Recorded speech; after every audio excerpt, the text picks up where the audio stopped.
I'll do the intro. Let's just have Watt do the intro.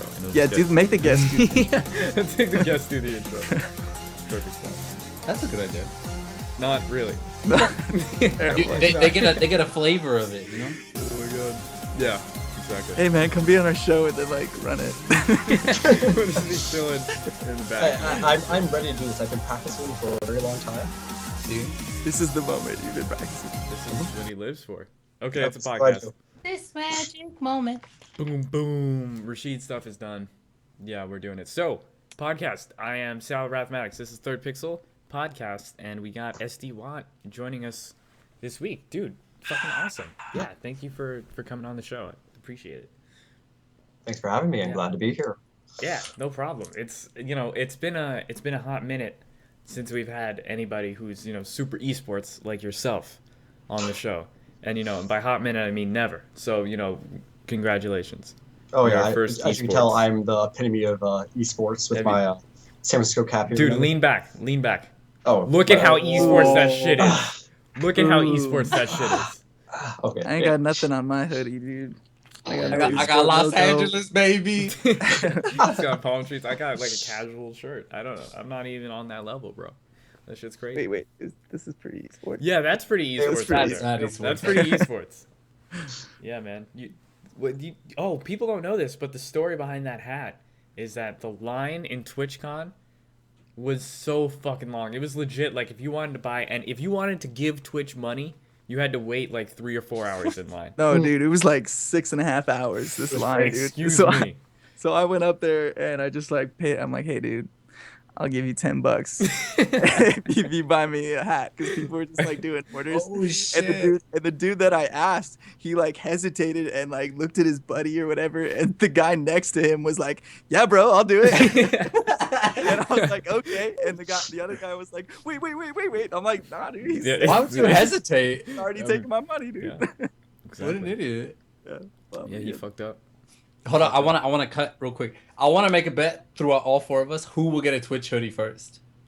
Watt already has one. You lost. You have fun. You're esports as shit. All right, let's do it. I told you. That's how you know you're esports. All right, so this way. I just got the TwitchCon hoodie. I don't got a Twitch hoodie. Oh, okay. see, All right. see, That see. changes. Okay. Yo, I had to just settle for the hat. Fucking handshake. Who do you think's gonna make it for you? Think you're gonna get a Twitch hoodie no, before well, whoever I gets get it a first, Twitch that's a fucking wins Did the you go bet, for it bro. on Saturday and get in line, or did somebody buy it for you? What? The Twitch. I had friends that were in line, Oh, nice. We got the Yeah. plugs. but they pretty much Illuminati. reran like straight from like the first big talk thing, and then went straight down. The keynote. That's what it's called, a keynote. Oh Yeah. Dude, Nice. those hoodies were selling for like $300 on eBay the very next day. So me and my friend both got 10 of the little Twitch Pins? pins and everything. My friend Oh. got every single gold one in the 10. Oh my god. Got every single one gold. Is he like a cheater? Like, No. I think wait. Spencer. Did he spend the entire Wall hacks? con like just doing that? Like No, that no, was no, like- no. He got 10 packs, and he Oh. got and in the end of the 10, he was able to have every single one in gold. fucking lucker, dude. Holy Yeah, shit. he was the chosen one. Yeah. Be my shepherd. That shit was crazy. They like just didn't shuffle him good enough, and they just like handed him like all in a row. They didn't. Yeah, he got fucking fat stacks, man. Damn. That guy's esports. We should get him on the podcast next week. Hey, that's Spencer. Yeah. He streams during the better. Oh, bam! ooh, Yo, there you yeah. There we That go. is the esports. Speaking of churning the butter, good shit. Thank you. Yeah, man. That's your shit. Yeah, so one of the podcast topics is building a community and like local scenes, kind of like creating the environment for people to come and play video games, more specifically fighting games. So correct me if I'm wrong, but NorCal was pretty starved of a Street Fighter scene for a good amount of time. It didn't exist. That's why I started it. That makes sense. Yeah. So yeah. yeah, so kind of tell me what happened, because I know there was they had that one Southtown arcade, and I feel like there was another one up there as well. So I'm a little bit of an oddball where I kind of came in from outside the scene. I was down in school in Irvine from 2008 to 2012, and never realized that UCI actually has a great fighting game scene because I'm an idiot. I came back up to SF. I was looking like, after college trying to figure out what to do, and I was like, fuck it, I'm really going to get back to Street Fighter. I hear this place, Southtown Arcade. I'm gonna go check it out. Show up for the very first time there. Totally nervous, like going to a new scene, no idea what I'm doing. But I was like hype. I remember some Vega player, which is probably Okaball Loco, because there's no other Vega players up here. We had the tournament. I was like, this is great. I'm gonna show up next week. Get a little more situated. That was their last week. Oh shit! just happened. Oh my god, dude! Oh, so I had that very bittersweet. same experience with Super Arcade. You remember? Yeah. That's where I met Sal. Yeah, It's the very last night Super Arcade was open. I'm like, yes, school's finally over. I've been wanting to go to this arcade this whole time. They're like, dude, it's the last day, No man. arcade. So good you're here to be here for the last day, dude. Thanks for showing up. Like, oh. Yeah, so that was the last like major consistent scene that was going on in San Francisco. Milpitas Golfland was still doing like a semi-regular thing that I found out much later on once Showdown got started. So Showdown started doing game nights in the city. It was a little while after Southtown Arcade showed up. And I showed up probably, I think it was like about a month into it. And they were playing Street Fighter on a giant monitor through PC that wasn't strong enough to be running it on a joystick that was dropping inputs. Nice. Wait, so laggy monitor, Oh my live god. PC, On drop a, it, put on a joystick that like it was one of those ones that actually Damn. joysticks built That's into like one. a perfect storm of like. Oh yeah, God. it was absolutely horrible. And I was like, "Fuck this! Oh my god, this not only is this venue amazing, that there's such a great potential for something to be here. Like, Street Fighter has got to be played better than this." So I started bringing my own setup and doing shit, and that's how like just people started just showing up and playing. That's kind of like the start of a scene in the community where you have a place where people want to show up and play, and it's experience they enjoy, not on crappy monitors, laggy, crazy bullshit. Yeah. Build and they will come. Did they even know that it was like a shitty setup, or they were just like, "This is what the game is"? I guess. Like, To be fair, I know the person who even put it out in the first place, and like he had no idea to know better.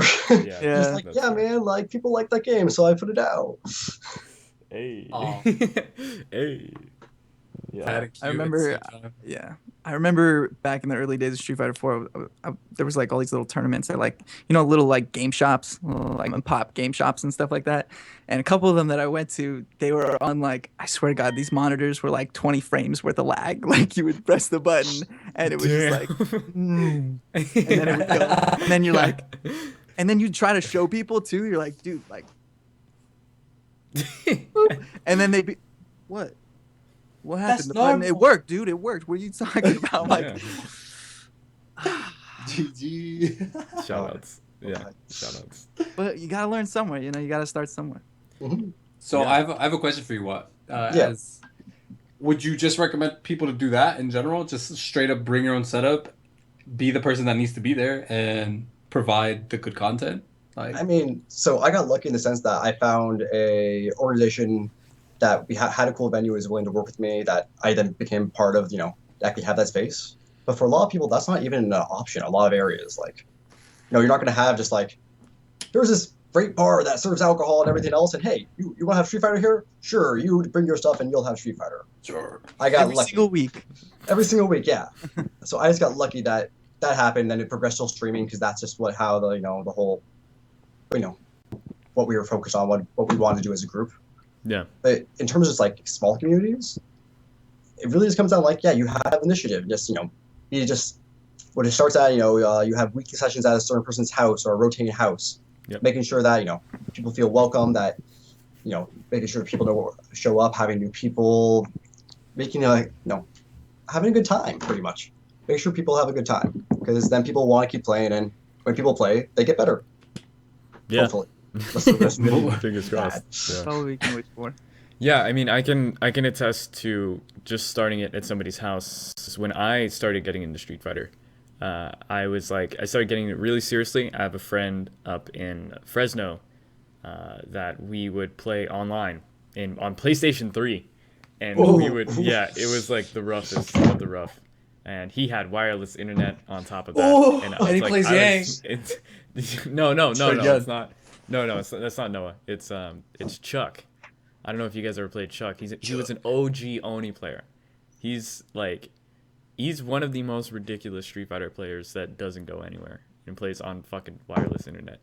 But yeah, I used to get really pissed off because I wanted to play this game and I wanted to get better. I wanted to beat the shit out of my friend, and like this dude was so laggy, and everybody on PS3 was so laggy, and it was like it wasn't a thing. It just wasn't possible. So I went on Shoryuken, and I looked up regional matchmaking, and it's not really too much a thing anymore. I think not too many people are doing that. They're more like, all right, I'll just go to Wednesday Night Fights, or I'll just go to, whatever your local thing is. But before, you could find a good amount of people who were just getting together for local sessions on SRK, and they would post on there, like, hey, I'm having casuals at my house on Friday. If you want to pop by for a couple of games and just kind of hang out, then sounds good. So I found one of those that was like 20 minutes away from me. Super easy to just get there and get home. And it started off like 5 dudes just kind of chilling, playing Street Fighter, shooting the shit, hanging out. Then 5 became 8. And then, it started growing from there. And this is a studio apartment that's like maybe 500 square feet. And at the end, it ended up being like 25 people who were like Holy coming crap. in and out of this dude's 500 square feet apartment. You literally couldn't move. We would rotate in like shifts of 10.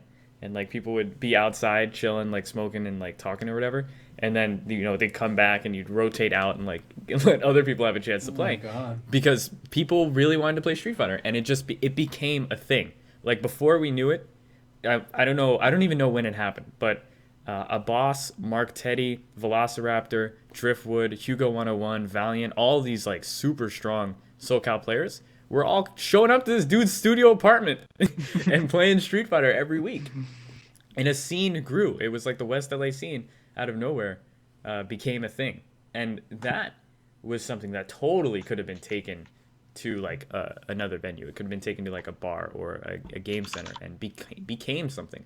So I can totally see that happening if you just have the drive to start in your own community and to if you're consistent with it, like let's hang out and play Street Fighter. It can happen. It can definitely happen. So yeah, Absolutely. yeah, that's. I think you're. I think the hardest part is finding somebody who's really willing to, Yeah. I mean, because definitely a lot of the times, like, it's gonna happen. Like, you're not gonna have that lucky situation like Watt did, where he already had the venue, he already had the players like showing up, and then they just needed to make it better. You know what I mean? And then like it's really hard to find somebody who A has like a spot, and then B is like willing to dedicate that time every week to like sacrificing that time and not having the option to be like, nah, we're not gonna do it this week or like next week either. But you can come over the next week, because you can't do that. The first time that you say like, oh, it's not gonna happen this week, you're gonna lose like half the players are gonna be like, oh, it's not happening anymore. It's this in and out thing. Back it up. Yeah. And I think That's it's just part how of it that- is. Like, you tell people no one time, that's the last time you're gonna say no a lot of the times. I think even more beyond that, it's not the fact that you're saying no, it's that they don't have a consistent way to know when things are even happening. So that'd be that you create a Facebook group that's like, hey, for this next month, here are the dates I'm going to be open, or people could come over for rounds or something else. People having the ability, to plan ahead, to actually check in and find this information is so important. 'Cause, Yeah. hey, maybe it's the holidays, whatever. Sorry, like I can't be here for like we're gonna have to close down for 2 weeks because I'm going to go back to my family. Sorry. Yeah. Like, people get that, but you have to, that transparency I think is really important. This is something that I've been wanting to do, and I've talked about other people in the Inland Empire area about doing, and we get really amped when we talk about it, and then like nothing happens afterwards. That's just like our own faults for not like continuing on the motivation to be like, all right, let's meet up and like do this thing. But there's so many players out there, and I feel like this is like this in a lot of areas, just not just mine and ours, where there's so many good players, or not even just not even that good Potential or bad players. matters. Yeah, like just potential players Right. that would be willing to show up and want to show up to something that is consistent Mhm. and has like a lot of energy about it. Yeah. And if those people just got together, like how quickly they could be better, Well, become better. That's not even taking into account the fact that, let's say you get that group of players, right? And they're getting together now, and you got a good consistent group, right? But now you have to get that group to grow. So let's say you have new player A show up, right? They're like, oh, cool, I heard about this, and they show up. And all of a sudden they just get like, what the fuck did I show up to? These guys are all killers or insane. This was a mistake showing up. Why was I here? Yeah. Like, you don't want that. You want, Yeah. not only do you have to even get a group in a space, then you have to, get that group to slowly grow. Yeah. I mean, I think that's also kind of like a luck factor, because it's like, depending on who you have a lot of players are just friendly. You know what I mean? Like they're just like, hey, how's it going? You know, yeah, cool. We play Street Fighter. Oh, you suck this game. I don't really care. Do you want to go to Denny's after this? And like everybody goes to Denny's. Like I don't know if you guys have that up in NorCal, but in SoCal, We do it too much. oh my god, These guys I hate going to ate Denny's. more Denny's last year than I have in my entire life put together. I think you're right. Yeah, no, absolutely. I'm Denny's sure- should sponsor the FGC because they probably poured so much money into Denny's. So much Denny's, dude. Paul knows too. Yeah, Paul used to show up to the West LA tournaments as well. Like, it's like if you have the player, like if you get lucky and your players are, because they're people, you know what I mean? They're people who are showing up to play Street Fighter, which is like a hobby, and they have lives outside of this thing. So it's, you can't like expect them to, you know, put on their best faces for new players to come in. So you kind of have to not make sure, there's nothing really you could do about it. If you have players that are open to accepting people who don't want to get better, people who aren't necessarily competitors, because that's a big deal. Some people show up and they get bodied, and these dudes are all killers, and they're like, fuck, I want to beat the shit out of these dudes. I'm gonna get hella good and beat these guys. Most people will show up and be like, yo, these dudes are hella good. I'm just gonna stay over here on Xbox Live, so I don't have to deal with that, because I'm a god over here at these 1,000 player point players. So, you know, in terms of like getting the most out of your community and getting the most amount of new players and the most amount of growth, it's kind of your responsibility as the player to be open and inviting to all people who are, you know, who want to play, regardless if they're good, bad, if they want to be good, if they, you know, want to get better. Doesn't matter. If they're there, if they're showing up and supporting their local scene, then they are awesome for doing that. So it's, you know, it's the responsibility of the players and of the person growing the scene equally, I feel. On a more like macro level, did you guys see Alex Baez's tweet about having like a FGC panel or like summit at some point? Yeah, like what do you guys think about that? Yeah. You missed that one? Well, that was essentially the tweet. Was he was like posting it and What do you guys saying, think? Yeah. hey, what do you guys think about having an FGC summit or panel? You know, like, would you guys be interested in something like that? Do you think that's something that we need as a community to like get the community leaders together and then have like this open, transparent panel? I mean, because you were just saying about transparently, like transparency. It's so important. I mean, it feels a lot of the time. Why do we have this term, the FGC Illuminati? Because it always feels like things are going on behind the scenes, and we're not connected. But it's not really those people that are in power, like do it on purpose. It's like you said, like the channels aren't quite there yet for the fighting game community to have this just open blanket communication with the entire community all at once. But I thought that was something interesting, that maybe that could be the bridge, something like a summit or a panel. I was wondering what you guys thought about it. What do you want to take lead on this one? Yeah, sure. I think there's a lot of good things that could come from something like a summit or panel. What the actual goals would be in terms of that panel, it's interesting. There's a lot of different things that you could take away from it. In terms of, you know, future event planning, or just honestly giving the community another chance to really get a better feel for the people that kind of do things behind the scene. Like, for example, NorCal Regionals just popped up out of nowhere yesterday for their registration. To me, that felt like an Illuminati. I'm up in here in NorCal. I know the people running that, and the website. Wait. Registration's open? Yep. See, Time to go, boys. Yep. It just popped out of nowhere. Yep. Are you kidding? Nope, not kidding at all. Oh, everybody's going to register. Get the early bird. Early bird registration. Early bird's the next month, so you got time. Okay, all right, we're good. Yeah. We're good. That's all. Yeah. Oh, it looks nice. Oh. Flew under the radar like that. Yeah. Nice. But anyway, so that's like something that I know it just flew under the radar. But at the same time, that's like, in terms of events and everything else, I think if the community really saw what was happening with a lot of these events, they'd be like, damn, these guys are scrambling like crazy. Because most of the people doing things as first or secondary jobs, trying to get things together, and when things come together, it's really the community that makes the event. But because the event looks amazing, so they're like, oh wow, this person must have planned so great. And I was like, well, I just made sure it actually happened. Yeah, pretty much. I mean, yeah. Sorry, I got a little off topic there. We're talking about transparency. No. I think it's that's good. really good. It's a reality that is part of people that need to know. transparency. Just an overwhelming onslaught of positive feedback. Right? Yeah. But so transparency, like, so I think those panels, like, especially in terms of like them getting to know those communities figures behind, like, who's running NCR, who are these people that I can even talk to get my voices or thoughts, concerns heard, or hear the reasons behind making these choices or why their things are happening, would be overall helpful to the community. Just there's a lot of people out there that just don't on a daily basis, even talk to people like us that are a little more connected than most people. Oh, I'm so Illuminati. I'm so Eastworth, guys. It's crazy. You're Illuminati. I'm like next level. Illuminati people look up to me like, yo, that dude's an Illuminati. But yeah, I mean, one day.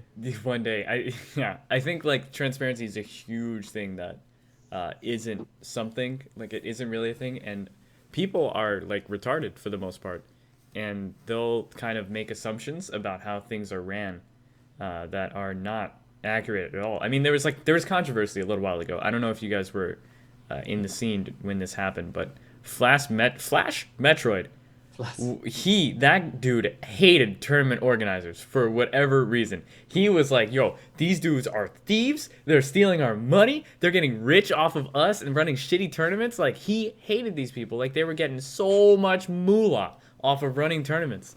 And if you like was this the whole Evo thing where it wasn't just Evo. It wasn't just Okay. Evo. Yeah, it was like all tournaments. And he was convinced that these dudes were making some serious cash from these events. And if you ever like talk to somebody who runs a tournament and you're like, yo, like, or if you see the specifics of what it takes to run a tournament and how much money all of this costs, breaking even is a huge achievement on these tournaments. Making money is not heard of. Evo does not make money. I mean, if they do, it's very little, if I had to guess. Mr. Wizard probably, I mean, I'm not going to talk about his Evo take-in, but, like, he's not rolling in the dough from Evo. Like, he's not stealing people's money. He's doing this because he appreciates the fighting game community. And he's a fucking dope-ass dude for running Evo every year. Even if he is one of those haha Street Fighter 4 dead game people, he's still really solid for the fighting game community. And all of these tournament organizers are. And the fact that there is, like, a lot of kind of behind the scenes Wizard of Oz type shit with tournaments, some people will make assumptions saying, like, registration is going up every year. That means they're making more and more money, and they're just trying to get greedy and squeeze the money out of the players. And it's like, I guess that's one way to look at it, but if you look at how much money they have to put into these things, it's crazy. Like, shout outs to them is is basically what I have to say. Is shout outs to those dudes. Yeah. inflation? Inflation. Inflation. Yeah, I mean, how do you feel about it, Prag? I don't know, man. I personally want to be a person who runs these events and looking more into the logistics of it, like having to talk to the venue owner, having to talk to so many people. It's so much fucking work. And most of the time, like you're saying, you don't even break even. And it's daunting. I mean, I think people just need to be more educated on the subject, honestly, because you can't just make like I don't know if people get like loans for these things and like, hey, like I'm gonna fucking pay for this, or like you get like a pot throughout these people, the TOs, and I'm not sure how it works because I know it's a system amount of money. I mean, most people just end up like splitting costs with like other kind of cons, like the anime con and all that stuff, make it a little less cheaper. But I mean, it's something we have to do, unfortunately, because we don't have all these sponsors behind us yet completely. I mean, that would be sick as hell if we had like Mad Cats be like boom, like what happened in NorCal. I'm not sure how that went down, but it seemed as though Mad Cats provided most of that, and it was run flawlessly due to the people that they inquired. So I would like to see more of that. It's just gonna take a long. Was that I mean, you? not what? Sorry, I was just gonna ask Watt if that was you and your team, Watt, that ran the Mad Cats, the entire show just on Mad Cats' channel. Yeah. So, it wasn't actually Showdown production. We brought in Seglia, who does I Play Winner and Spooky. So they brought in their own kick-ass production team, but they came into the Foundry venue during one of things, did a special edition of Churn the Butter. So Carolyn was still TOing it. We helped with the promotion and everything else, and acting organized to ensure it goes down. But they brought in their production team. To do like a weekend PS4s. thing. Yeah. Okay. That's Nice. dope. So yeah, stuff like that. We don't even know. We're just gonna assume things. So that's pretty dope. I would love to see more venues. It's so hard to have something be dedicated, like you're saying, like a bar, like 1 day a week. Like that's pretty fucking hard. I can try to get a business, but a bar would be like the ideal environment to have that kind of thing.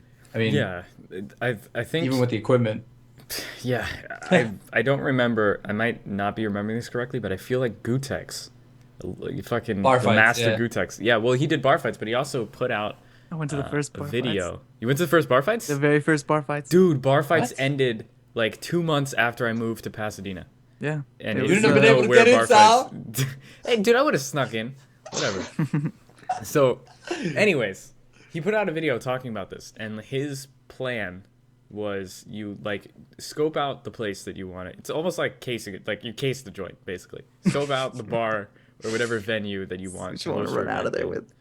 Yeah. I'm ready for the change. They'd be like, you go fuck at the bath or something. Lower the value. yeah, exactly. You want to try to, anger their usual patrons. To Throw try to some really legs at bring- them, dude. Yeah, just make them think that, damn, the bar's going under.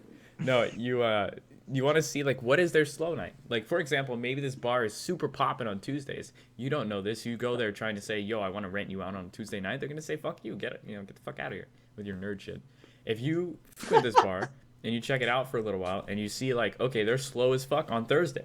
Nobody shows up to the bar on Thursday. I'm going to talk to them about doing, like, where I'm going to host an event. There's going to be a 1 drink minimum for all the people that come in. And I'm just going to come in here with some consoles. So all I need is some electrical outlets and this corner of the room right here. And people, and when they come in to play here, they're guaranteed that they're going to spend money at your bar. And I'm going to, you don't have to pay me anything. I'm just going to bring people to your bar to host an event here. Well, And you're pretty close to actually how that ends up working. The thing is, the venue actually will probably end up putting a minimum bar tab on you for the event. So you'll be able to rent okay. out the bar, or not rent out the bar, but do your event at a bar or work with the venue. But they're gonna say, okay, but you have to hit this minimum at the bar, and if you don't hit that, any difference you're gonna have to make up.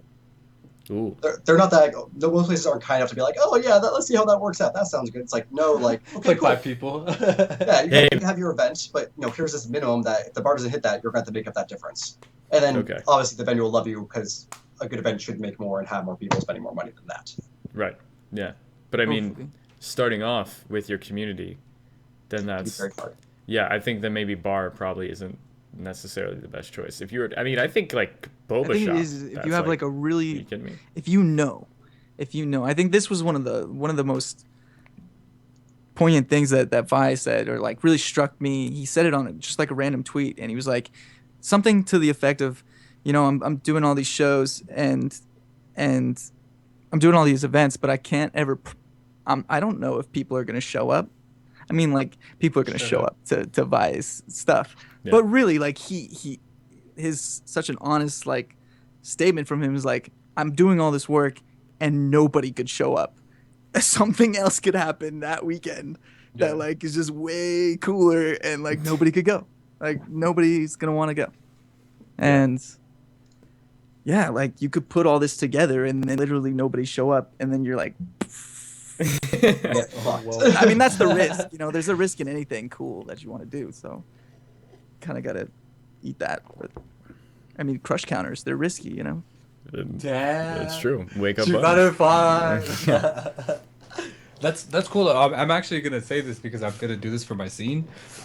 You guys are giving me ideas now. Fantastic. I'm trying to figure out. Yeah, I'm trying to figure out where to do these different events because I was gonna do them. What we used to do is they used to do it at the mall, but then everyone was really good, and then no new people would come, so it was just that shit fell through real quick. Like the entrance literally went down more than half, like after the first time. So it was just like okay. And then they tried like different people's houses, and that worked out until like personal things happened, like they didn't want to do it anymore. And so I'm just trying to figure out to take the mantle and figure this shit out because there are so many fucking players out here that are actually really good, and we're gonna carpool down to Wednesday night fights, and it'll be dope, But we have to have that consistent, like, hey, like we're gonna do this every week. We're gonna get better. We're gonna create the scene, And I think I might have a place, but I don't know. This is really good. I'm really glad you guys actually brought up these topics because this was one of my concerns. I mean, especially equipment wise, like that shit costs a lot of money to have like 6 consoles on deck. Like that right there is like 2 Gs. Yeah. And some places don't even have like the support to support all the electricity. So it's like fuck. Yeah. And But- I'm glad you brought up the console thing also, because that's actually an issue that comes into the thing when we see with new players. If you said like, yo, yeah, you got some people, then new players showed up, and they're like, well, fuck this, that everyone's just too good. Because the problem Yeah. is, like, you hit this point where it's like, okay, I show up, I may not be good enough, but I don't even get time to like actually play the game because tournaments being run or something else, and I'm just out of it so soon. I'm just stuck standing around doing shit. Yeah. So you almost have to hit this weird point between people that show up plus available casual setups so people can still actually play. Yep. So it's not like the tournament is the end all be all of the event. Because like these 0-2 monsters, I've been one of them before. What was dope about it is going and hanging out with the people who live kind of far away from you, but closer to this thing. Excuse me. And then you guys can just. That was super painful. I'm sorry. Yeah, whatever. I tried to hold it back. It didn't. It was coming out. Anyways, where was I? Yes, you hang out with people. Maybe you don't do so good in the tournament, but you get to watch your friends play in the tournament, and you get to play with tons of people in the casual setups, and that is a huge thing. It's a huge draw for the event. For people who's not necessarily going to win the tournament, but they. Instead of doing like a tournament, like let's say if you were just having like an event at your house, like you're trying to get it off the ground, trying to get it started. Yeah. What do you guys think about, like, I just got invited to this thing for Arizona, and they're doing something that they did when I first got in the scene, which is in like 2010, and it's like Street Fighter Boot Camp. Have you guys heard about this? Keep I talking. know I Driftwood think did some I've heard stuff something about about this. it. Yeah, he did some stuff like this. Driftwood would be a part of this. He was actually got into the scene after I had left, and has done pretty well for himself. But basically, what it is they'll have however many setups. At the time, it was like 5, and then they're called stations, and then the first station is like those are the newbies, and then you play for like 30 minutes, and whoever has the most wins on the station, they get to challenge the person who has the least amount of wins on the station above them, and if they win, that person gets demoted, and this person moves up. And then it's like that for each station until you're working your way until the top station where it's all the top guys. If you get to the top, you're still always being threatened by the guys right here at this station who are trying to get to these players so that they can get the best practice.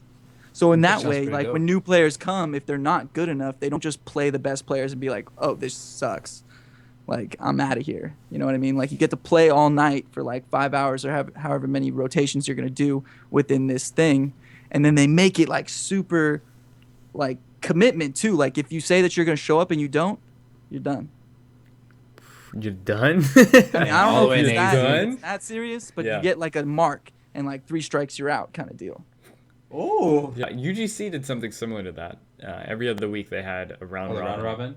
Yeah, UGC was a venue that was open in SoCal before the new esports arena was a thing. That was kind of like where a lot of people went to play.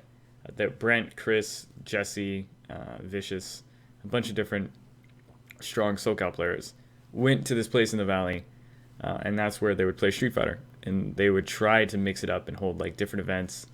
Not just tournaments, round robins, team tournaments, casual events, kind of similar to what you were talking about, Nick. They had like an A league and a B league, and they wanted to do something that was straight up Topanga style, and like they were in the process of opening up or starting this event, and then esports arena opened up, and that was just like that was kind of the nail in the coffin for UGC, sadly. But I thought they were just moving location. not by choice. They're yeah, sadly, but. No, I'm surprised. It seemed like a lot of players were trekking all the way down to go to esports arena. But I mean, they were on like they were on think Tuesdays. about how hype esports arena is. But it's one day a week. Like for me personally, as a player who has to leave, it's either UGC or esports. Yeah. Like I'm not gonna ball out 2 times a week. Like most of the guys were in LA though. I mean, like that makes sense though. Yeah, like you're. I would assume it's for everyone in general. Like you have to make the trip. Yeah. You have to put away the money. You're gonna go eat. You're gonna go do this. You're gonna go to Denny's. You're gonna fucking Denny's. You gotta Go have to enough money Denny's. to enter, and then enough money to lose, buy your and then Grand Slam. buy the You sad got Denny's. you need the 10 for entry fee and 10 to build your own Grand Slam. It's it's the bare minimum. Yeah, you for need every some to event. tip too, because that That's poor true. girl Yeah. that's working at 4 a.m. Yeah, she's carrying this big ass plate Gotta pay of those food. bills, dog. Yeah, dealing with these loud, obnoxious nerds like 4 in the morning. yeah. Well, I was gonna ask Watt, like, what do you think about that, like that boot camp, that idea? Like, is that something you guys have done or like messed with or? I love stuff like that that makes it better for lower players to play and things. I've thought a lot about how you make it so that only bad players play bad players, good players play good players, or like bridging that gap. One small thing we did one week here was we had an off-week tournament on a Wednesday when we were trying to make this other venue work, and we actually did a team tournament. But Mama Dow, our TO, actually paired top players with non-top players for the teams. So pretty much decided like, okay, like, hey, you guys can't be teammates. You have to take someone that's like, I determined like below whatever threshold she determined to be that threshold. You gotta get a little. That's kind of dope. I like that. You gotta be somebody's big brother. Dude, one of my pretty favorite much. tournaments I ever went to, I drove. It was a 2 vs 2 tournament, and Juicebox asked me for a ride. I said sure, but you got to be my partner in the tournament. And he carried me through the entire tournament, and it was the sickest thing ever, dude. Like, he did the sickest shit, and like, I felt like I was part of it because like I beat some people, but he carried me, and I was like, dude, that was sick. But anyways, yeah. But I think sadly a problem that comes in when you do a lot of those things is that you get a lot of human biases when you determine like, well, how are you allowed to determine those teams? Maybe it's just a free tournament, it's all for good fun. Who cares? But if all of a sudden there's money on the lines, how you determine who's top, who's low? Let's say you want to have only a new player tournament. Well, how do you determine that this person's still within the new level versus the high level? Yeah. And that's currently a hard factor to define in our community that I think there's solutions to, but nothing easy to implement.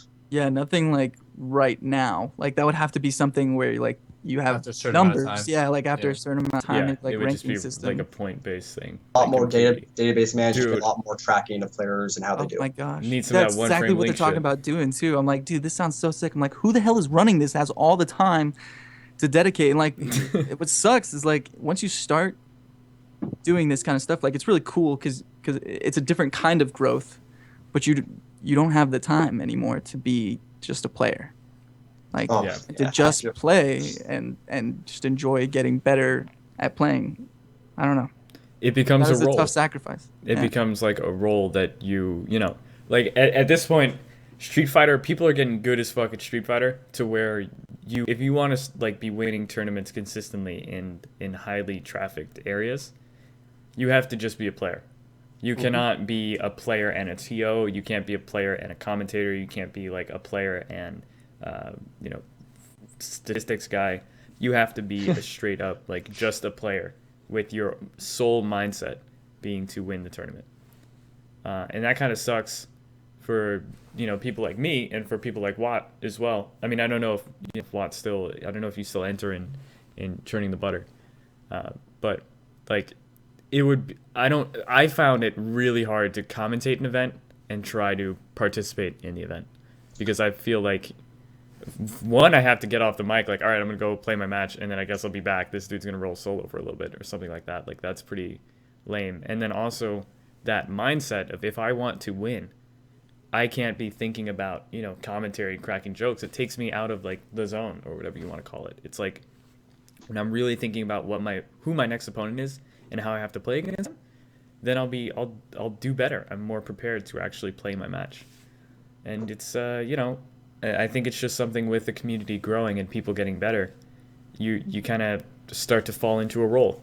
And if you want to be the statistics guy, then you have to be the statistics guy. You can play Street Fighter at home, and you can play at the tournament, but you can't be too hard on yourself if you don't do very well because it's it's not your main focus anymore.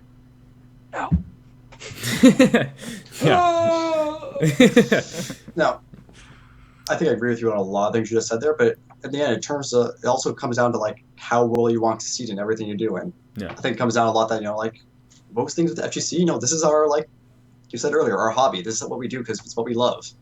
And very, very few people are making money, supporting the lifestyle off of it, so to say.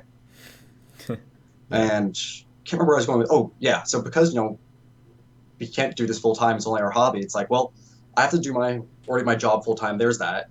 I assume everyone has their other outside relationships and family outside of that. So now you have just here's your hobby. Well, your hobby includes playing this game, going to tournaments. When you're doing tournaments, do you also commentate them? Are you organizing tournaments? Are you doing statistics on the side or anything else? There's only so many hours in the week that you have. Yeah. Yeah. And unless you live in like a cardboard box and like, you know, you don't need any money, then like it's hella hard to do more than like 2 things in the community. So it's shit, man. Shit's tough. Dude, Shit's tough as fuck. there's only like I did the math. There's like 168 hours in a week, and then like if you sleep 8 hours a day, then that leaves 112 waking hours, and then if you work 40 hours of that, then there's only 82 hours, or sorry, 72 hours worth of free time. But that doesn't include all the time it takes you to get to and where you're going and eating, and like any time wasted thinking about whatever, jerking off, whatever it is you do in between time. Okay, Or being on Twitter and Facebook. And Essential shit. amount. Instagram and Reddit. I was going to say taking a shower or use the restroom, but okay. Yeah, we could, you know, Kappa. we could go there. Kappa. We got the real statistics. Yeah, that's true. We're going for the Now we're nitty-gritty. down to like 3 hours. You know, after all of that, you got 3 hours for the week to play some Street Fighter. Fucking GG. I mean, who sleeps 8 hours a day though? How much do you sleep? Depends if I have to do shit the next day. Yeah, pretty Talking much. about 10? Yeah. I don't know. Yeah. My shit's like super erratic. I sleep like 4 hours sometimes, then I'll like binge sleep and I'll sleep like 14 hours one day, like the next week. So it works out. Is that Not does it not work really. out? Yeah. That's what I did today. I didn't wake up until like 6 today. So Nice. Healthy lifestyle choices right there. You got Yeah, the yeah. Nations guys stream. You heard it first here. It was making me Yep, make you got it. terrible decisions based Top- for my This is how you become a top player. What are you talking about, Nick? That's how you become a to top make player. right decisions there. like against my health. Yeah, dude. against the- pretty much, yeah. Look at the filtration. Right. Yeah. I should just play 12 hours a day, take Adderall, go to work, and not sleep. That's the infiltration special. That's the Shout out. infiltration special. That's crazy. Yeah. Man. That's what he did. Oh man, Good times. I'm Yeah. not ready for that kind of life. No, that shit's fucking crazy, bro. King of New York. Want to make Coney. some money? Coney 2016. Did you guys catch any of that? 65. Very Parts- little. Very little. Very Yeah. little. Yeah. I played in the beta. Everybody was playing Street Fighter 5 beta. That's pretty I fair. kept trying to stick out, be like, is this Street Fighter 5 beta? Wait, no, it's not. Street No. Fighter 4. Okay. No, Street Fighter 5 beta? Okay. Dead Yeah, game. they were This playing game's not under the even Street Evo Fighter main 5 game. Yeah, they were trying to. game. No, get that out. Sorry. Well, tell us about Yeah. it. What did you think about it, Sam? I thought so- it was pretty interesting. I really like that format of where it's like a best of instead of like a 2 out of 3. It's a little bit longer set, and I appreciate watching that. It definitely allows for more adaptation from the players, and then it also kind of, for the viewer, you're allowed to see more of each character. Like, let's say I'm a huge fan of Smug, then I get to see a shit ton of Smug in a certain matchup. Like, I want to see how Smug deals with NuckleDu. Like, what is his adaptation against Guile? Because Guile has been fucking me up consistently. So how do I deal with this? Now you get to see him in a long set going back and forth with a really good Guile player. So I appreciate that. I think it's a fun to watch from a competitor standpoint, because I get to see, like, you know, adaptations and how these players are thinking. And then just from like just a dude, you know, random dude watching, I think it's hype as fuck to see like these guys going back and forth, and you know, you like one guy, your friend likes the other guy, or maybe the chat room likes one guy, and you're just in there being a piece of shit, you know, writing kappas and keepos and all that. Oh, I love my Kipo. Yeah, man. So that shit was fun as fuck, and the commentary was something that was really interesting about Coney 2016, and it was, I don't know if you guys caught any of it, but it was Yipes and Lee Chung. Yipes commentating? Yipes and Lee Chung. Fuck. I'm And gonna watch that. It was ridiculously It's funny. good chemistry. Yeah, I mean, it's the opposite of esports, but they were fucking hilarious in terms of like commentary, straight up. So, yeah, That's man, good that was good. That was good commentary. That was a good time. That was definitely a good time to watch. Okay. Oh yeah, and Chris Hu was in there as well. But I mean, the main one for me was Yipes and Lee Chung on Sunday. Yeah, and then Art got completely blown out. Buffed Dowsum. Nerfed Dowsum in 5, buff him in 4. It was basically... Yeah, I thought it was a cool event. I guess I was the only person who watched it. I mean, I didn't watch all of it. I just kind of caught bits and pieces, but this shit was dope. Shit was dope as fuck. Yeah. I watched enough to watch Sanford put a Daigo on Shine's face. Yeah, Sanford was Just, like, doing some walked crazy up. stuff. That's always gonna get me hype. I don't care. I don't care if it's 10 years from now or 50 years from now. Walk up uppercut is gonna get me hype every single time, dude. Like, yo, that shit worked. Yeah, dude, it's dope. But yeah, so 5 beta, I guess, is like the main big thing that happened this past week. Yeah. So it was scheduled to run on Saturday, and then it ended up running Thursday through Sunday. So that was like... That's really random, dude. Yeah. Yo, shout out to Nick. Your hours on Steam, dog. I looked at your profile. I thought I had a lot. Then I looked at yours. I was like, oh shit. Yeah, that dude. You got me. He's gonna go check now. Wait, me? Yeah, I was Yeah. like, how many? You got like 80, dude. 89. Wait, what? I did not feel like Are you I, serious? that's not Leave the possible. site Dude. open There's the only whole time. 168 Yeah. hours in a week. Like, how did I play that much? That's what I was wondering. It was a lot. I think dude. I left it on like for a while. Oh, okay, that's what I was wondering. Cause I mean, I know you were like dedicated on it, and I was like, nah, dude. Damn, This guy's No. heavy into 5. I didn't have Adderall. I Wait, couldn't hold have on. done it. Who's everyone playing? Okay. I was playing Vega and Birdie, mostly, but I fucked around with a little bit of that Ken. You know what I'm saying? They can't. Ken's theme in 5, oh my god. Ken's 5 theme is so ridiculous. That shit will make you pretty- want to it's play pretty Ken. Just go P2 every tournament. and be then you "Yo, can play I be on him." Player 2 side. Can I be player 2 side? Yeah, and you just play as Ken. No, Every no, I'm time. saying, and then you play him, and then Oh. you're just thoroughly sour, you know. Really? You think Sour, so? please. I didn't like him. That dude does so much damage. He hits like Ken? like a grown truck man. Dude, I don't know don't what even know people what are that's complaining supposed to be. about. It's a Shoryuken. Okay. I don't Like know, 3 times. Gotcha. Ooh, yeah. What were you saying, Nick? I don't know what people are complaining about, that like he's nerfed and like he sucks or whatever. Cause I was getting stomped on by Pandora House Jamie. Okay. Yeah. Jamie? Is it pronounced Jamie? I thought it was I like don't- Jam. It's James. James. Hi. It's just James. So his Oh. name is James, but he goes by PH James. Oh, what a Jamie. bitch. Jame. It's like really awkward to say. I wish it was Jamie. James. All right, James. James. Yeah, he messed me up. Good. I think I only got him like 1 out of like 5. Damn. Yeah. He's Were pretty you good. playing his Ken or his Karn? Is Ken? I think his Karn might be slightly better. Really? Ooh. I don't know. That's correct. Everyone's got 2 characters at this point. It's not. Well, at least his Karn was what took him up to like high in the ranks on leaderboards. Because honestly, online Karn is like Oh my god. Them He old gave me heads. Karen once, and it was like close. Close. Like all our matches were really close, and he just got the clutch on me like every single time. And I was like, oh man, you I couldn't beat, who I couldn't even like come close to beating, was Lamer Boy. Lamer Boy and the He Rashid. He fucked me up every single time. I think we played like 8 or 9 times, dude. He fucking dominated me like every time. Some shit. Rashid's gonna be one of those characters that you just have to learn all the tech, both as a player Yeah. playing him and playing against him. Be like, okay, he knocked me down. What are his setups from here? He could, corpse hop into a off the wall cross up, or he could do a meaty fireball setup, or like blah blah blah. And like, how the fuck are you supposed to know that? He makes he forces you to make decisions so fast. So fast he makes you just Positive, negative, positive, negative. Do you know? Yeah. It's a mind game. Honestly, Yeah. with him, even if he's Wow. negative, like am I gonna EX uppercut? Am I gonna like just throw you?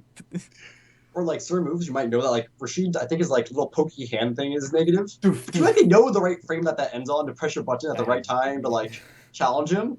I have Fuck. no idea. I still mess that up all the time. I'm like, oh, you're negative. Ow, Shit's fuck, I so hit him in the random. Yeah, face. he EX fucking uppercut after that sometimes. Oh, yeah. Boom, boom, and he like just come up. A lot of Alright. Rashids Yeah. doing that. A lot of Rashids. Yeah, Rashid, man. That guy was oh my god, did you I don't know if you guys got the chance to play some Geef, but if you did and you happened to play a Rashid that knew how to zone, it's impossible. It's impossible. It's literally impossible. I don't know how the hell people are gonna Because you play can't that jump match. those. You have to like. You have can't to jump parry him, and Geef Yeah. can't like walk under him. So you gotta absorb him and then keep moving forward. But by the time you get in, you've absorbed your entire life bar, and so one more hit, you're gonna lose all that white health. Mm-hmm. It's So, hard, man. It's uh, like, honestly, it seems to me like Geef sucks balls. I would- but he has the No, he potential. doesn't- He No, really he's has the actually potential suck. to end it. He doesn't in suck balls. 10 pretty seconds. bad, dude. He's 5 It's seconds. pretty he can bad. Well, yeah, that's true. His damage output is ridiculous, but in order to get in, it's. But I mean, who cares about tier lists? The game's not even fucking out yet, man. Like, it's so hard to like. He has a lot of holes. He has a lot of Oh, holes. online tier On lists. the surface, now it seems that, but honestly, I'm interested to see how far people can take parry, because that as a mechanic in a game where not everybody has a parry is really good. And Geef can do like air He can SBD do after. SBD as well. He can do like air SBD land SBD immediately, which I thought was really interesting. He has almost no recovery on his landing after air SBD. You have to get it close to the ground, or what? Yeah, if you do it close to the ground, he like air SBDs and then lands, and I think that cancels his recovery, and then you can SBD. So if they, Pretty instant. it's really fast. He has, so what I'm saying is he might have some tricky stuff like that when the game actually comes out. That people, it's hard to find now because we don't have access to going into endless lobby or going into versus mode with a lot of people. Yeah, I don't Well, think at least he's- not everyone does. I don't think he sucks. Oh my I God, think he's what just was going to be a lot of absorbing and a lot of not pressing buttons at all and just walking that ass down to the corner. And then you're going to have like 25% health like every single round and you're going to have to make the fucking comeback like every single time. But like he's got the abilities to do it. He definitely has the potential to do it. That's It what I just like sucks. about Street Fighter Five like models though is like, so far it's like, okay, some people might be like, okay, who's top three, and kind of everyone can kind of see the idea. But you're like, okay, who's bottom three, and everyone's like, fuck if I know. Yeah, that's not Because- happening. Every character is like, really Pretty simply strong. say, you want to play this play style? You want to play really fucking patient, not press any button, and just wait the whole match till you get your one in? Cool, go play Geef. That's Yep. not how I play, but maybe that's how you want to play. Yeah, you just want to be You like could, a I feel like you could do that with like stoic. almost any character. And like it could be an effective strategy. Yeah. Potentially, but not everybody has that damage output. That young put your hands on you straight SPD. I mean, people have also been talking about like, anti-airs, not the crazy amount of damage, but the frame advantage, everything you get and setups you get after anti-air. Geef, whenever he hits that elbow, it's fucking scary. You jump like Geef trying to get over him, get that screen space back, you just get fucked. Yep, that's absolutely true as well. Yeah, man. I I didn't mean, think about that. Maybe I should use crouching heavy punch more often than uppercut because I don't get. You can dash The up air reset? immediately. Yeah. You can dash up, but you're negative. yeah, You're negative, like -1. If you try to jab, you get counter hit if they jab. yeah. I mean, hey, man, 5's gonna have some tactics when the game comes out. Yeah. Neutral So- jump. Is it? I don't think it's that good. I think These that's a motherfuckers really, do it all It's damn not. day. I mean, It's yeah, I not guess. my gonna God. be good once people start recognizing like, okay, every time I like put an option on them, I gotta be aware that like, all right, if they jump, I'm gonna uppercut or whatever it is. If you have it, if you Yeah. throw somebody on wake up, like just buffer in your anti-air. Exactly. Yeah. I mean, it's like literally. It's not like throw recovery is really long in this game, especially as Birdie. You can walk up and throw somebody. If they neutral jump you, you just down strong. There you go. Now you're at frame advantage, and that shit hits like even if they forward jump, sometimes you can catch them. Not even autocorrect. It's just the whole crescent moon rhino shit. Yeah. See, Nick's getting down with it, Best anti-air in the game. just like that. There we go. He has like a hitbox back here, dude. He hit me when I like tried to jump over. He was like, "Nah, homie." Dude, Yeah. it's Catch freaking. this- whoa. catch this He's got an fucking invisible spike that like comes out of the Yeah, that's what it top of seems his like. like. Yeah, man. Sucks. He's Like a shoots peacock this with the way. hair. Wait, what? You were talking about Karin. Are you just saying specifically online Karin is like doo doo? Oh no. Mad stuff, or what were you gonna say about that? Because I'm playing her. And Karin. she's pretty. I think she's an overall great character. I think her overall flowchart's pretty linearized in terms of like She's where very you can make big. her choices, but on the exact other side of that, she has amazing footsies, such a strong ground game. Anti-air, much better in this version than other ones since they buffed standing fierce.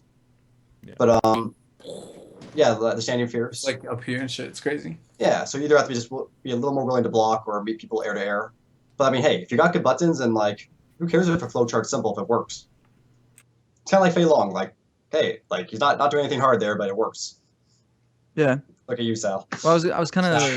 It's kind of Yeah, like man, Fei Long, you know what I'm could saying? liken it to Oni's cross up slashes or like that mix up game where it's gonna be cross up slash or not. Like once you know how to deal with it, it's easy to deal with. Kind of like Karen's like overhead sweep or Oh, the overhead sweeps. I thought it's like you're not even you used to just stream jab chat. it. Oh. You just jab it or something. Yeah, I mean, I But yeah. think who's going? Am I going?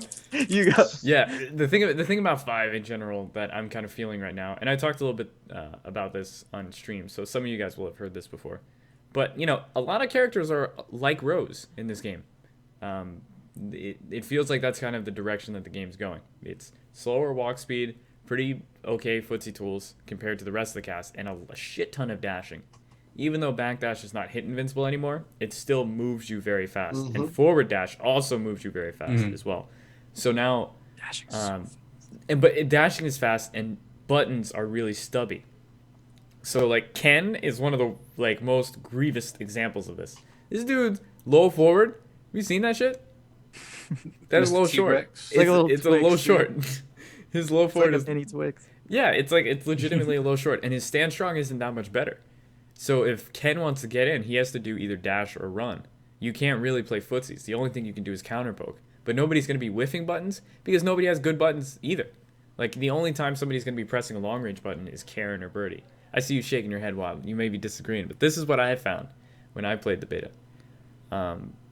Yeah, I mean, that was just my experience. That doesn't mean that was everyone's experience. It also doesn't mean that it's the correct experience. But that's just kind of how I felt. I mean, how do you feel about it, Wild? I think I agree with you up to a certain point in the game, especially about the dashing and everything. It really allows you to call out someone, hey, you're hesitating, you're just sitting there, I can dash forward and throw you. Like, that's my option to get in. Yeah. With that said, I feel as the game gets more and more, this is just the first really well-played beta that everyone was sitting there. And while buttons are stubby, if both players have stubby buttons, you know where their stubby buttons are versus yours. And you'll get more comfortable staying in that zone that we're used to in Street Fighter 4. Like, in 4, we just know all our buttons so well right now up to those pixels. We're like, I can stand right here. In this game, we're still like, okay, I can stand right. Oh, fuck. Okay, no, I can't stand right there. Okay, that hurts. And then you compensate by like standing further away than you really have to. Exactly. Kind of thing. So like we're still at this weird point where it's like you feel that like all our buttons are bad, plus low walk speed, but it's like, well, we're not even used to even stay on the screen, spaces on the screen where we want to stand. Like, okay, anti-air range, if I'm sitting here and I want them to jump, am I supposed to be this far, this far? Fuck, which range anti-air do I use at this range right now? Okay, fuck, it was this one. Mind games. And then everybody's so intently focusing on reacting to dash-ins, because like, they're like, that's how they're going to get in. I know that's how they want to get in, dude. This bison dash, I'm just gonna wait to listen for the water sound. I'm gonna hear it. I'm gonna hear it. I'm gonna get him. I'm gonna get him. And then he's like, all right, he's not gonna do right in front of me. Like, oh, shit, dude. I saw it.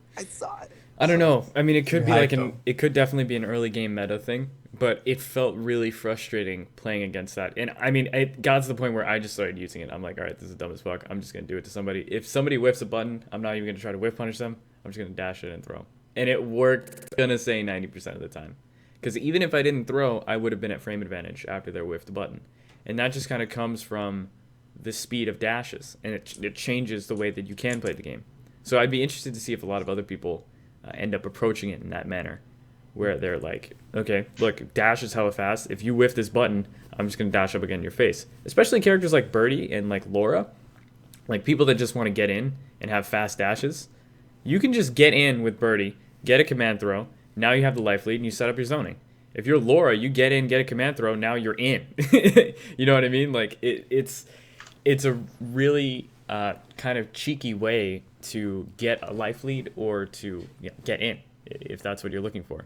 And I don't know, it feels kind of course, it all revolves around your opponent whiffing a button. So your opponent has to mess up in order to even apply this. I think it also comes down to that right now people are like almost that Street Fighter 4 mentality where, hey, if I'm trying to use buttons in the neutral, I use my mediums or my heavies. Yeah. Lights in this game are hella good. For you, I just fucking spam stay and like I'm like, I'm just gonna keep this space right here. This is my space right here. Yeah. And people are like, Karen. Yeah. Versus like, there's this whole level where like you have to use lights in a way that like very few characters had a light like that in 4. That's true. Yeah.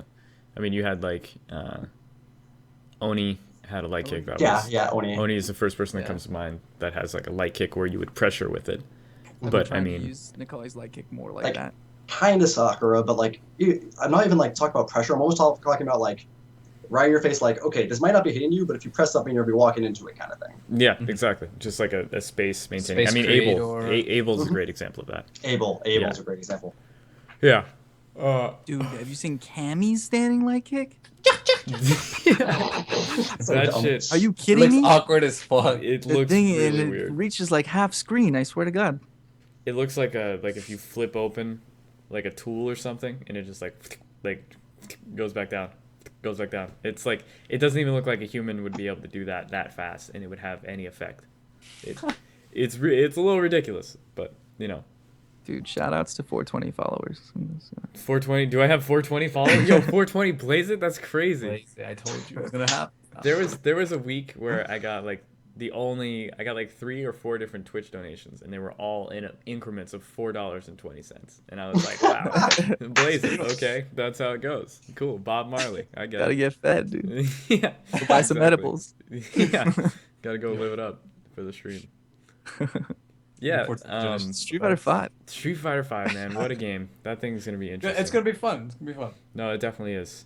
Yeah, and it's gonna be esports. So we're running a little late. What are you cool with staying on the show for another 20 or 30 minutes? I wanted to get through one more topic, but if you got somewhere to be, I don't want to I hold will you up. let you know when I have to go, and if it happens before we're done, I'm sorry. All right, sounds good. Well, let's jump into it. 10:30. Esports. The whole like joke about like FGC and esports. I do it all the time because I think it's really funny. Like saying something is esports or saying that I am esports.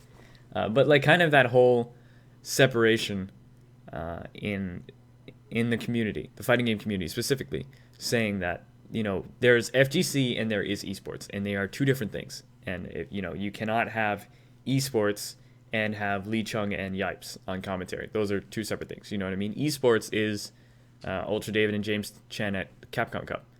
FGC is Lee Chung and what's that guy's name?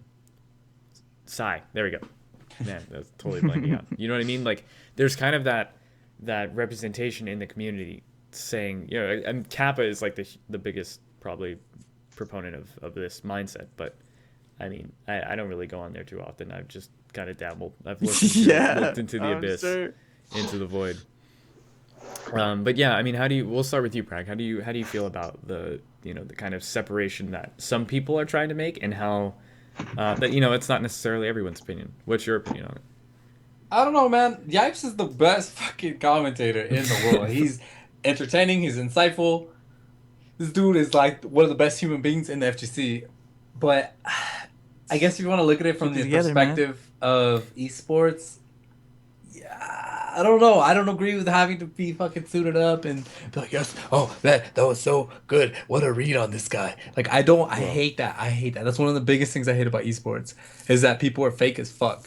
And they have like this facade. Like, oh, I'm a professional. Like, I enjoy James Chen and Ultra David commentary because they are very insightful, but they also are acting like themselves. Like, they're not putting I mean, I guess James is just corny as fuck. Like, that's cool. I respect that. And then coupled with it, honestly, Ultra David's pretty real, even with his stuff. But I mean, I would not like to go that direction. But if we have to go that direction, it's like, well, what do you mean? So, like, are you saying having to be prim and proper? Well, but okay, so you're saying there is a separation. There is like FGC type stuff like Yipes, and then there is like a more professional production where you have rules like, okay, don't make Bill Cosby jokes because that's like not cool. Keep that on the DL and like keep the profanity lower, kind of err on the professional as well. Well, it's like, is it necessary? I'm capable of that. Dude, Bill Cosby is so funny. Like as a concept. I meant the cursing, but Oh, well, I was thinking Bill Cosby. I meant cursing as well. Oh my god, I get it. Bill Cosby. Bill Cosby, bro. Yeah, exactly. Please. So, to me, I don't know if it's necessarily that there is that separation. I think that a lot of people, when they think of a professional broadcast, they think of something like ESPN, and I think that's what a lot of people model their stuff after when they're trying to build a professional podcast. Like, the League of Legends community, Dota community, Counter Strike community, all these people that have a lot more money and attention on them now than Street Fighter does. That's the route that they go. Yeah. And it definitely kind of loses its charm that we as the FGC have not lost that yet. Not because we are not big yet, because I don't know if necessarily that's going to change once the FGC gets more players, more attention, and more money in it. I think it's a testament to how the community is in its current form, or how it was before it, the big time. People accepted Counter-Strike because of what Counter-Strike was leading up to when it got big. I don't really feel like it changed once it did get big in terms of like the commentary and the way that tournaments were ran. Of course, it got more professional with time, but when I used to watch some of those broadcasts like 2008, 2009, before Counter-Strike Go, these dudes were already pretty esports, and it was esports like that even back into the early 2000s. Yeah. Like, they were already starting to emulate like you said, like ESPN. Yeah. Like, this is like how we're gonna do it. This is like they were looking to the future of the esports and being like, oh, this is what we're gonna have to become. Once the money starts, coming in, and I think this is kind of the point that you're making, is like the FGC, we didn't do that, and so now, yeah, like we're having this weird intersection of like the worlds are coming back together. Mm-hmm. And it's what kind are of the like sponsors gonna say? It's a divide, honestly. I think there's a misconception about the divide, in my opinion, because it's not necessarily people are like, yo, we need to like cut back on this. This is not cool. It's just that they're running a broadcast, and that's their thing. If they want to run a broadcast that appeals to players, that like the tournament works, it's not too intrusive for it to be streamed and for them to have an event that's run and shown on the internet. It's also good for the viewers. They're getting quality matches, high production value experience when they're watching a stream. And then also for the sponsors, they know that whatever they're associating their brand with doesn't necessarily fly too far off of the the railings. So it's not like they're trying to eliminate the people like Yipes or the people like Lee Chung who just say crazy stuff. It's just that there's enough room in any healthy competitive scene for there to be both. I mean, how do you feel about it, Watt? I want you to jump in here. I'd like to hear your thoughts. No, I've been enjoying listening to everyone what they had to say. So I'm not going to directly relate to what you just said, though I'm going to tie it back in just so I can start my own stream of thought. Of course. So I think the whole idea of FGC and esports is very interesting. I think a lot of it, what comes down to, and this is something you were touching upon, Sal, is that in the end, broadcasts are for the viewers. In the end, what everyone wants to see, the people putting on the broadcast, the sponsors, everyone else, they want to see high viewership number. They want to see people enjoying the events. They want to see a lot of people watching them. And, certain people, like, especially from a homegrown point of view, are really fun doing that. Yipes, other people, Z, you have these very fun commentators that say sometimes things that don't necessarily represent the brand you want to have. And you reach this weird intersection where you have people that, might do commentary that get a lot of the fan votes and everything, but might not represent a product well, that someone that's really helping you bring this to the next stage, pay for that bigger venue so everyone can come and watch it, might not have there on the main thing. But with that said, is there not room for them? I definitely think that's not true. So let's take a look at, I'm going to use the League of Legends broadcast as an example. And this goes true for so many different types of broadcasts. You have kind of the people who are actually doing the match commentary. And then afterwards you have like the analyst desks, or the people a little more like, all right, there's, watching the match, which is, hey, this is like kind of professional. Then there's like, well, between matches, like, well, what the hell is everyone else doing? Well, fuck it, we're having a beer, we're sitting there, we're being like, what the fuck was that crazy shit that went just down? That was hella disrespectful. Yeah. And we see those two sides, the analyst desk versus, the professionalism. At the same time, the last thing I want to add into there, especially as we're seeing this convergence in the more esports, is that the most important thing about all these broadcasts is that it is about the players in the end when you're watching these matches. And a lot of these commentators that are a little more joke heavy, that are a little more fun, they're great because they are personalities themselves. And when you're listening to their matches, maybe you don't care about the match itself that you're watching as much, because there's this personality behind it, that's what makes it great. And as we're trying to elevate things up to that next level of, esports, getting that better viewership, there needs to almost be that, like, as a commentator, your goal is about the players. Like, your goal is to sit there and, like, at the highest level for, like, the things that are really supposed to be professional. You shouldn't even know who's technically doing commentary in the end, really. You shouldn't even feel that way. You should just know about the players. Okay. Interesting. Okay, that's. I feel like that's a very mature point of view. Yeah, I think that not too many people look at it that way, and I think that's a really. I mean, of course, it's a unique perspective. Like they should know. You're saying the commentators should be almost like a voice or like not like a social media, but like be able to get the viewers. They should know so much about the players that they can make the players like hype without overriding that with their own personality.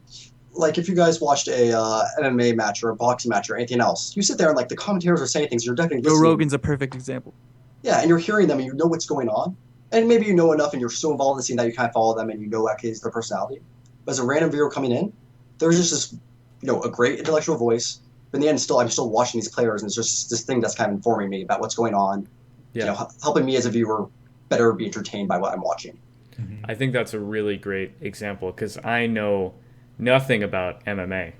I've done like martial arts for most of my life, but I don't know the specifics of like, what these dudes are doing or like why a move is significant.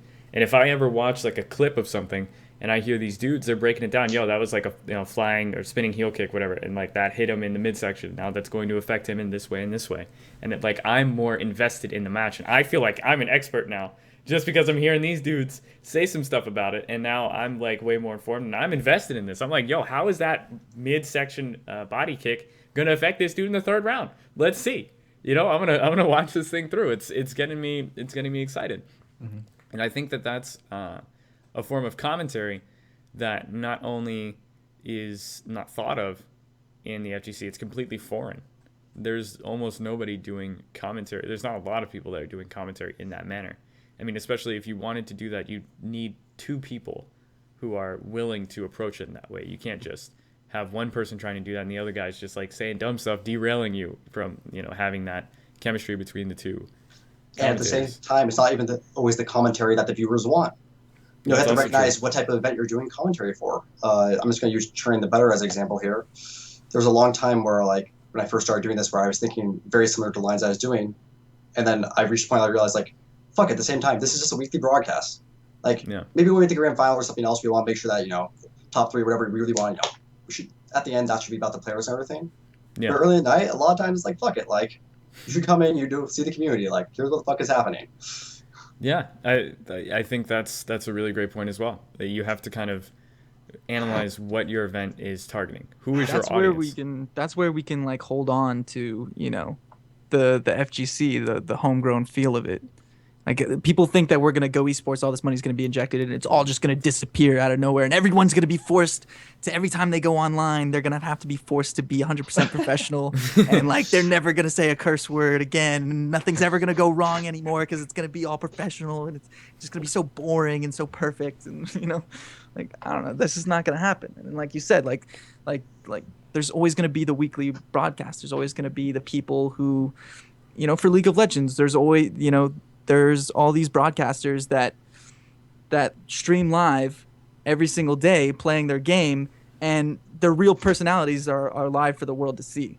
And they say to do ridiculous things that I'm sure their sponsors wouldn't approve of if it was a different type of broadcast. If it was if it was some LCS tournament, and this guy's up on stage like Yeah. Like whatever he's doing. Like that quiet. I don't know. I'm from the FCC. Like I'm chill. Dude. Oh my god. Yeah. No, I Have your mom make you a hot pocket. Like whatever they say. I'll make you a hot pocket. Yo, wait, so hold up, Watt, real quick, because you were probably the most insightful person in this. Where do you think the FGC is gonna grow with? Dan, don't make that face, little man. It's all good. Yeah, fuck you, Brad. But feel the hatred, let it grow. No, for real though. Like, where do you think? Because I was making my predictions of like full blown esports, maybe like a couple years. But how do you think this is gonna go down? Do you just think it's gonna be like extra sponsors, like more eyes are gonna be watching the game, obviously, because it's a new thing and it's fresh, and like how do you think it's gonna stay consistent?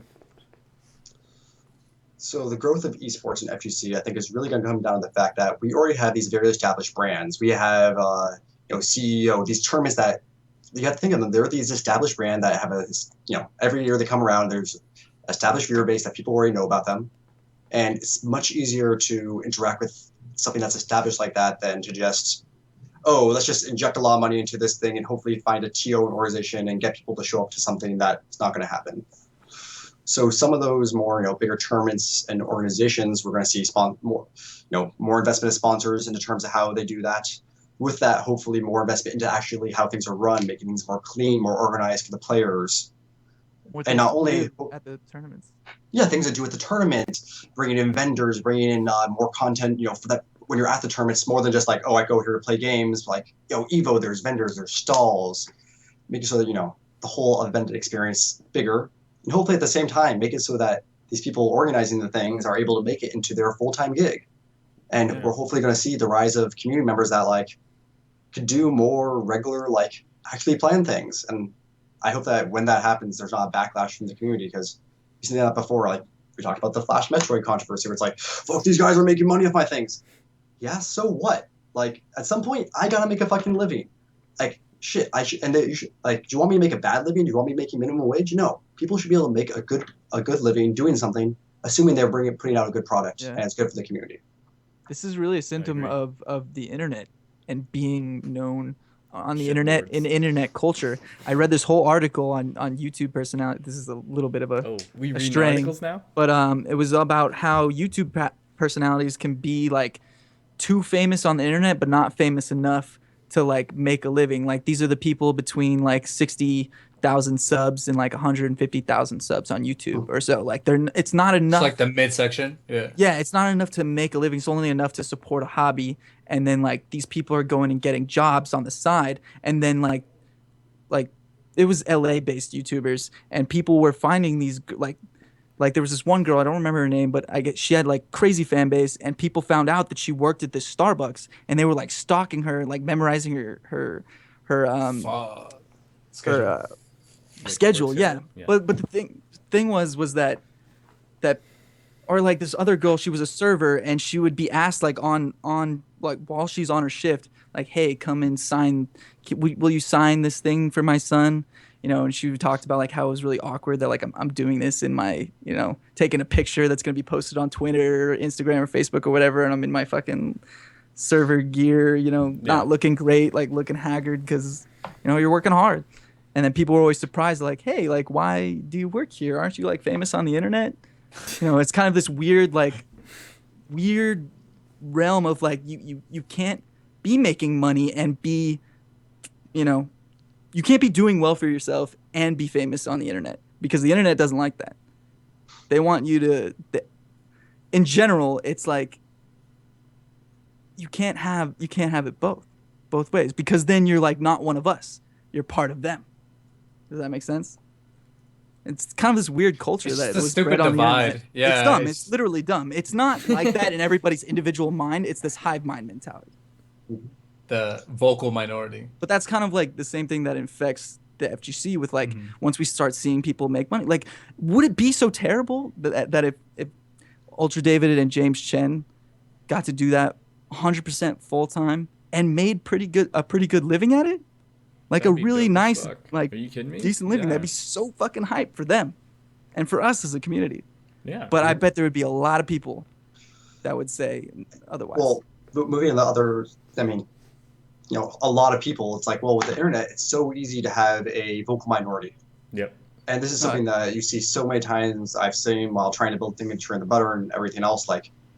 Just because opinion out there is very vocalized doesn't mean it's actually representative of what the majority opinion is on something.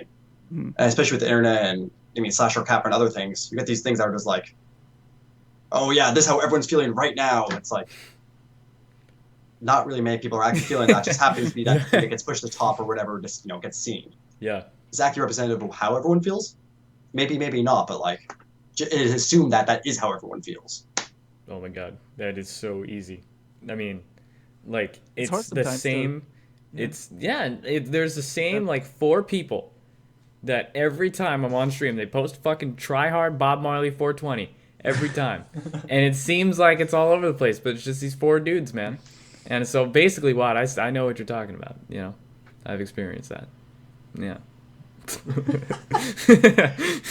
I was gonna say, did you have any more topics? I don't know if you had to go. Yeah, no, I mean, I think we pretty much touched on what we wanted to touch on. I feel like Watt, it was awesome for you to come and join us. I thought, yeah, I think we pretty much hit all the key points. The only thing we missed was like KI tournament, but you know, Killer Instinct, Yeah, gross. only I watched that. Actually, real quick on that note, it's funny because Killer Instinct, I actually really enjoy watching. Like, I saw it at Evo, and it was really fucking hyped to watch. Like, it was great. It's just never on my radar when actually things come around to actually watch them. Yeah, I know what It you was mean. sick, dude. Though I watched a lot of it this weekend, and it was sick. It was amazing. Yeah, I think it was really interesting to watch, and the community behind it too is just so good. Like it's like that Smash hype, but it's not Smash. It's Killer Instinct. So like it's okay. Wow. I'm just kidding, Bragg. I know you're trying to get on that. I know you're trying to get on that. I'm just playing. I just like No, to give no. Smash kids a hard time. Nice. I like Anyway, Smash. so I do have to actually cut out here in a second. So I do want to say, hey, thank you so much for having me on your guys' weekly podcast. Yeah. I had a lot of fun. I always enjoy just talking about FGC matters with people and everything. And that's what this was. It just had to be like, oh shit, has it already been an hour and a half? Fuck. Where the hell did time Yeah. go? Yeah, pretty much. I good felt like talking. it went by really quick. Before you go, man, where can people find you on the internet? Absolutely. You guys can find me on the internet. Well, the internet, but you can follow me on Twitter at SD_Watt is the best way to follow me. Also, I do weekly broadcasts of Street Fighter on twitch.tv/ShowdownGG. It's a weekly Street Fighter tournament held here in Northern California. Yep. Feel free to check me out. Check out our events. A lot of fun times. So see me on stream. I do some of our commentary. Yeah, this dude Oh, holds yeah. it down, man. Fucking Showdown. They churning the butter. It's got some really cool competitors. It's got ridiculous stream production quality. It's all good stuff. So yeah, there's his Twitter. I posted it in the. What's up? The replay technology. yeah, that was Chris Leglio. Oh, that was all Chris Seglio. Dude, it was Chris Seglio doing stream with Harrison and Spooky. Like, that was like The dream Dream team. team. Are you Yeah, it was like kidding the me? dream team three. Yeah. Oh, and then Spencer was just doing like the monkey camera work as well. Just Like when Spencer gets demoted to moving around. the cameraman, you know that it's good production value. You know that's a good stream right there. Yeah. All right, that's awesome. Prag, where can we find you? You can find me on twitch.tv/PragMag. I don't know. I'm not streaming as much, but it's pretty good stuff when you catch me. And then twitter.com/PragMag7 and my YouTube channel, youtube.com/superfaggot or /PragMag. Either one. Yeah, Either one works. yeah. Either one works. All right, what about you, Nick? You can find me at twitter.com/NickTanella, twitch.tv/NickTanella, Snapchat NickTanella, Instagram NickTanella, Facebook NickTanella, all the NickTanellas. So much branding. YouTube NickTanella. So much branding. On my live stream, I'm actually doing a playthrough of KOTOR 2 right now, leading up to the launch of Street Fighter 5. Also doing some hit confirming and execution training style, like an hour or 2 sessions when I go online. So if you guys pretty want to nice. come in and train with me, you know, beat the bag a little bit, Beat the bag. get in shape, get in fighting game shape for Street Fighter 5. Come hang out. Yeah, You gotta get in Check that shape out. for Street Fighter. that's true, man. It's some intense stuff. So yeah, that's a podcast. It'll be up on the Third Pixel YouTube channel, and you guys can check it out in like a day or two. But thank you once again, Watt, for joining us. Thank you, Nick. Thank you, Prag. And we'll see you guys later. Yeah. Peace, everybody. Peace. Bam.